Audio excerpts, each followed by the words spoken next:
What if I told you that some numbers are so big, our entire universe literally isn't big enough to write them down? Today, we're going to go on a journey up the ladder of scale, and we're starting right where our sense of reality begins to, well, completely break down. All right, let's start with a number we think we understand 1 million. Just imagine you're counting out loud, nice and steady, one number every single second. How long do you think that would take? A day? Maybe a couple of days? The answer is 12 days. 12 straight days of counting, nonstop.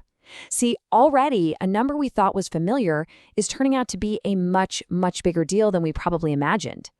And that detail is what really drives it home. We're talking 12 days with no food, no water, not even a second of sleep. It's a physically impossible task for any human. And remember, 1 million is just where we're starting. So what's the next step up? 1 billion. That's 1,000 millions. Now, if 1 million took 12 grueling, impossible days, how long do you think it would take for 1 billion? 32 years. That's not just a long time. That is a huge chunk of a human life. An entire generation could pass, just counting. The gap between 1 million and 1 billion isn't just a step, it's a massive chasm. So up to now, we've been using time as our ruler. But these numbers are getting so big that we need to start connecting them to the physical world around us to even begin to get our heads around their size. Okay, our next stop is a trillion, 1,000 billion.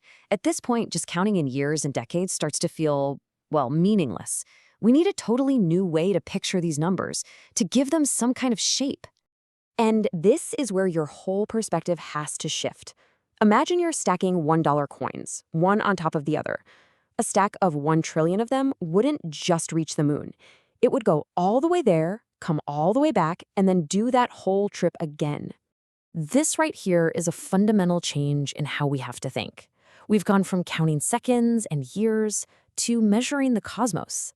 The numbers themselves have become these vast astronomical distances. So let's take a giant leap up the ladder, a quintillion. That's 1 million trillion. I mean, the analogies we have to use now have to get even crazier just to keep up.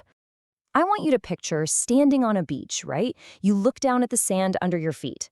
Now, try to picture every single beach on every continent all across the entire planet. A quintillion is about how many individual grains of sand you'd be looking at. And that's really the heart of it, isn't it? Our minds just can't hold an image that big. We can say the fact, we can understand the comparison, but we can't truly, genuinely comprehend that scale. It's beyond imagination. It's just pure astonishment. All right, let's keep going. A septillion, a 1 followed by 24 zeros. Now, with a number of this massive, you'd think our next analogy would be something cosmic, right? Maybe the number of stars or something. But this is where things take a really fascinating turn. Yup, you heard that right. We scaled all the way up to every grain of sand on Earth, and with just one more jump, we've collapsed all the way down to the microscopic world. A few drops of water in the palm of your hand contain about a septillion molecules. It's where the absolutely immense meets the infinitesimally small. So far, we've been using our physical universe, sand, coins, molecules, as a kind of cosmic measuring stick. But we are about to hit a point where that measuring stick just shatters. We are now officially leaving reality behind. So what happens when you run out of things to compare numbers to? Let's take every single particle, every proton, neutron, electron in the entire observable universe. That's an immense number, but now consider a number called a novemdecillion. That's a 1 with 60 zeros after it, and it is vastly, almost comically, larger than the total number of particles in our universe. And what that means is there's nothing left in the physical world to point to. We don't have an analogy for these numbers anymore. We are now floating in the pure, abstract realm of mathematics. And this brings us to a bit of a celebrity in the world of large numbers, a Googol. The definition is simple. It's a 1 followed by 100 zeros, but its size is anything but. It's already way, way larger than the number of particles in the universe we just talked about. But hey, why stop there, right? What happens when a number gets so big it becomes its own power? Well, meet the Googolplex. It's a 1 followed by a Googol zeros, not 100 zeros, a Googol of them. Just let that sink in for a second. Now seriously, think about that. How would you even begin to write that number out? If you sat down with a piece of paper and started writing all those zeros, What would that even look like? This is where the truly mind-breaking nature of a Googolplex just smacks you in the face. If you tried to write it down, and you made each tiny zero the size of a single atom, you would run out of atoms. Not just on Earth, not in our solar system or even our galaxy. You would use up all the atoms in the entire known universe before you could finish writing the number. We've seen numbers that dwarf all the atoms in existence.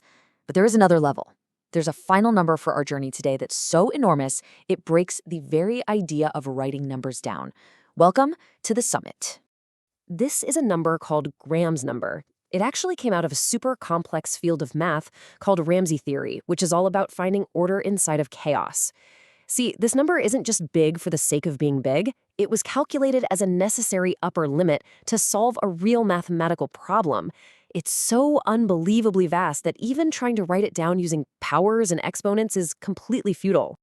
And that's really where we have to leave it. We think of our universe as the biggest thing there is, right? The ultimate container.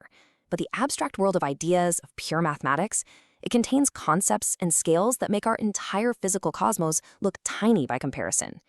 It really makes you wonder, if a number can exist that our universe can't even hold, what else is out there, just waiting for us in the